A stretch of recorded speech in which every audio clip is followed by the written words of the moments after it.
ಗುರಿ ಮತ್ತು ದಾರಿ. ಸ್ವಾಮಿ ವಿವೇಕಾನಂದರೆಂದರು, ಗುರಿಯಷ್ಟೇ ಅದನ್ನು ಹೊಂದುವ ಮಾರ್ಗದ ಕಡೆಗೂ ಗಮನ ಕೊಡಬೇಕೆಂಬುದು ನಾನು ಕಲಿತ ಅತ್ಯಂತ ಮಹತ್ವದ ಪಾಠಗಳಲ್ಲೊಂದು. ನಾನು ಯಾರಿಂದ ಈ ಪಾಠ ಕಲಿತೇನೋ ಆ ಮಹಾತ್ಮನ ಸ್ವಂತ ಜೀವನವೇ ಈ ಒಂದು ಪ್ರಮುಖ ತತ್ವಕ್ಕೆ ಒಂದು ಉದಾಹರಣೆಯಂತಿತ್ತು.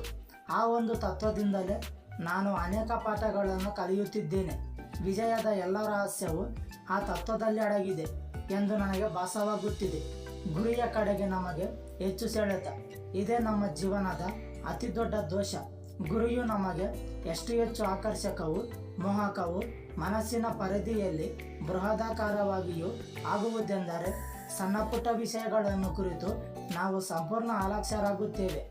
ಸೋಲು ಬಂದಾಗ ನಾವು ಅದನ್ನು ವಿಮರ್ಶಾತ್ಮಕವಾಗಿ ವಿಶ್ಲೇಷಿಸಿದರೆ 100ರಲ್ಲಿ 90 ಬಾರಿಯೂ ನಾವು ಗುರಿಯನ್ನು ಹೊಂದುವ ಮಾರ್ಗದ ಕಡೆಗೆ ಗಮನವಿತ್ತಿಲ್ಲ ಎಂಬುದನ್ನು ಕಾಣುವೆವು. ಈ ಮಾರ್ಗವನ್ನು ಬಲಗೊಳಿಸುವ ಪೂರ್ಣಗೊಳಿಸುವುದರ ಕಡೆಗೆ ನಮ್ಮ ಗಮನವಿರಬೇಕಾದುದು ಅವಶ್ಯಕ. ದಾರಿಯು ಸಮರ್ಪಕವಾಯಿತೆಂದರೆ ಗುರಿಯು ದೊರೆಯಲೇಬೇಕು. ಯಾವುದೇ ಪರಿಣಾಮ ತನ್ನಿಂದ ತಾನೇ ಉಂಟಾಗದು. ಕಾರಣವು ಸುಸ್ಪಷ್ಟವೂ ನಿಶ್ಚಿತವೂ ಬಲಯುತವೂ ಆಗಿದ್ದರೆ ಮಾತ್ರ ಅದರಿಂದ ಪರಿಣಾಮ ಉಂಟಾಗುವುದು. ಒಮ್ಮೆ ಆದರ್ಶ ಅಥವಾ ಗುರಿಯನ್ನು ಹುಡುಕಿ ಅದು ಎಟಕುವ ಮಾರ್ಗವನ್ನು ದೃಢಪಡಿಸಿಕೊಂಡುವೆಂದರೆ ನಂತರ ಆ ಮಾರ್ಗದಲ್ಲಿ ತದೇಕ ನಿಷ್ಠೆಯಿಂದ ನಿಶ್ಚಿಂತರಾಗಿ ಮುನ್ನಡೆಯುವುದಷ್ಟೇ ನಮ್ಮ ಕರ್ತವ್ಯವಾಗಬೇಕು. ನಿಧಾನವಾದರೂ ಸರಿ ಸಮರ್ಪಕ ದಾರಿಯಲ್ಲಿಯೇ ಹೆಜ್ಜೆ ಇಟ್ಟು ಮುನ್ನಡೆಯುವುದರಿಂದ ಗುರಿ ಸೇರುವುದಂತೂ ಖಂಡಿತ. ಪಶ್ಚಿಮದ ಪ್ರಸಿದ್ಧ ಸಂಗೀತಗಾರ ಬೀಥೋವನ್ ಒಮ್ಮೆ ಗಾನಗೋಷ್ಠಿಯನ್ನು ಮುಗಿಸಿ ಮೇಲೆದ್ದಾಗ ಆತನ ಅದ್ಭುತ ಕಾಲನೈಪುಣ್ಯವನ್ನು ಕಂಡು ಕೇಳಿ ಚಕಿತರಾದ ಜನರು, ಸ್ನೇಹಿತರು, ಅಭಿಮಾನಿಗಳು ಅವರನ್ನು ಸುತ್ತುವರಿದರು. ಅವರೆಲ್ಲರೂ ಮೂಕವಿಸ್ಮಿತರಾಗಿ ಅವನನ್ನೇ ಬೆರಗುಗಣ್ಣುಗಳಿಂದ ನೋಡುತ್ತಿದ್ದರು. ಪ್ರಶಂಸೆಯ ಮಾತುಗಳನ್ನು ಹೇಳಲಾರದಷ್ಟು ಭಾವ ತನ್ಮಯರಾಗಿದ್ದರು. ತನ್ನ ನಾದಮಾಧುರ್ಯದಿಂದ ಅಷ್ಟೊಂದು ಜನರ ಹೃನ್ಮಾನಗಳನ್ನು ಸೆಳೆದಿದ್ದನಾತ. ಆ ಗಂಭೀರ ಮೌನವನ್ನು ಉತ್ಸಾಹಿ ಮಹಿಳೆಯೊಬ್ಬಳು ತನ್ನ ಮಾತಿನಿಂದ ಭೇದಿಸಿದಳು. ಮಹಾಶಯ, ದೇವರು ನನಗೆ ಈ ಅಸಾಧಾರಣ ಪ್ರತಿಭೆಯ ಕೊಡುಗೆಯನ್ನು ಕೊಟ್ಟಿದ್ದಾರೆ ಎಂದವಳು ಉದ್ಗರಿಸಿದಳು.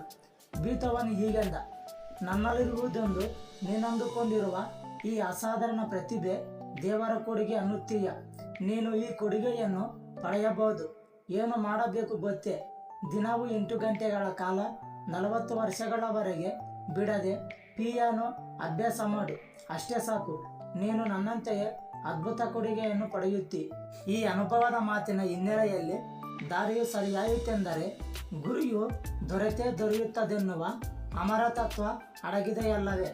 ವಾಗ್ಗೇಯಕಾರ ಶ್ರೀ ವಾಸುದೇವಾಚಾರ್ಯರು ತಮ್ಮ ನೆನಪುಗಳು ಎನ್ನುವ ಪುಸ್ತಕದಲ್ಲಿ ಪಿಟೀಲು ವಾದನದಲ್ಲಿ ಅದ್ವಿತೀಯರೆನಿಸಿಕೊಂಡ ವಿದ್ವಾಂಸರನ್ನು ಸ್ಮರಿಸುತ್ತಾರೆ. ಅವರ ಹೆಸರು ಕೃಷ್ಣಯ್ಯರ್. ವಾದ್ಯ ಬಾರಿಸುವುದರಲ್ಲಿ ಅವರಿಗೆ ಎಂಥ ಸ್ವಾಮಿತ್ವವಿತ್ತೆ ಎನ್ನುವುದಕ್ಕೆ ಆಚಾರ್ಯರು ತಾವು ಕಂಡ ಒಂದು ನಿದರ್ಶನವೆನ್ನುತ್ತಿದ್ದಾರೆ.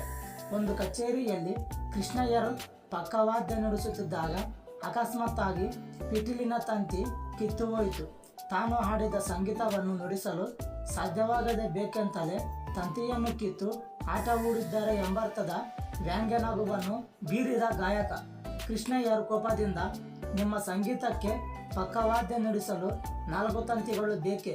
ಇದೋ ಇನ್ನೂ 2 ತಂತಿಯನ್ನು ಎಸೆಯುತ್ತೇನೆ ಎಂದು ಒಂದೇ ತಂತಿಯಲ್ಲಿ ಕಚೇರಿಯನ್ನು ನಿರ್ವಹಿಸಿದರಂತೆ. ಆ ಅದ್ಭುತ ಕಾರ್ಯದ ಹಿನ್ನೆಲೆಯಲ್ಲಿ ಎಷ್ಟೊಂದು ದೀರ್ಘಕಾಲದ ನಿಷ್ಠೆಯಿಂದ ಕೂಡಿದ ನಿರಂತರ ಪರಿಶ್ರಮದ ಅಭ್ಯಾಸವಿದೆ ಎಂಬುದನ್ನು ಯಾರು ಊಹಿಸಿಕೊಳ್ಳಬಹುದು? ದೊಡ್ಡವರು ಬದುಕನ್ನು ಪ್ರಾರಂಭಿಸುವಾಗಲೇ ದೊಡ್ಡವರಾಗಿರಲಿಲ್ಲ ಅಥವಾ ಮಹಾಮೇಧಾವಿಗಳಾಗಿರಲಿಲ್ಲ. ಆದರೆ ಕಲಿಯುತ್ತಲೇ ತಮ್ಮ ಮೇಲ್ಮೈಯನ್ನು ಸಾಧಿಸಿದರು.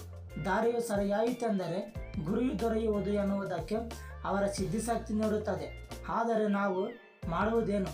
ಗುರಿಯನ್ನೇ ಮೆಲುಕು ಹಾಕುತ್ತಾ ಎಲ್ಲೆಂದರಲ್ಲಿ ಹೇಗೆಂದರೆ ಹಾಗೆ ಮುನ್ನಡೆದು ಇರುವ ಶಕ್ತಿಯನ್ನೆಲ್ಲ ವಹಿಸಿಕೊಂಡು ಕೊನೆಗೆ ದಾರಿ ಕಾಣದಾಗಿ ಹಾಳುಮರೆ ಹಾಕಿಕೊಂಡು ಕೈಗೆಟುಕದ ದ್ರಾಕ್ಷಿಯನ್ನು ಹುಳಿಯಿಂದ ನರಿಯ ತಂತ್ರದಿಂದ ಆ ಗುರಿಯನ್ನೇ ಅಳಿದು ಹಂಗಿಸುವುದು. ಇನ್ನಾದರೂ ನಾವು ಸರಿದಾರಿ ತುಳಿಯಲು ಯತ್ನಿಸೋಣ.